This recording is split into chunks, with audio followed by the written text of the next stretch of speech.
Mahigit 13 million pesos na halaga ng suspected shabu ang nasamsam ng Philippine Drug Enforcement Agency BARMM sa ikinasang buy-bust operation sa Marawi City.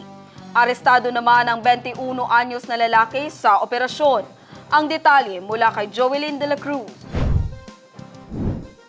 2 kilo ng suspected shabu na nagkakahalaga ng 13 million pesos ang nasamsam ng PDEA BARM sa buy-bust operation sa Bungolo, Poblacion, Marawi City. Ikinasa ang operasyon araw ng Linggo, June 22.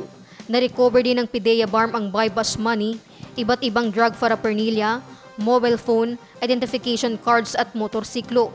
Arestado sa operasyon ng isang alias Orak, 21 anyos na residente ng Barangay Kairatan, Mulundo, Lanao del Sur na nasa kustodiya na ng PDEA BARM. Katuwang ng PDEA BARM sa matagumpay na buy-bust ang 45th Special Action Company, 45th Special Action Battalion, 41st Infantry Battalion at Marawi City Police Station. Joelyn de la Cruz, iMinds, Philippines.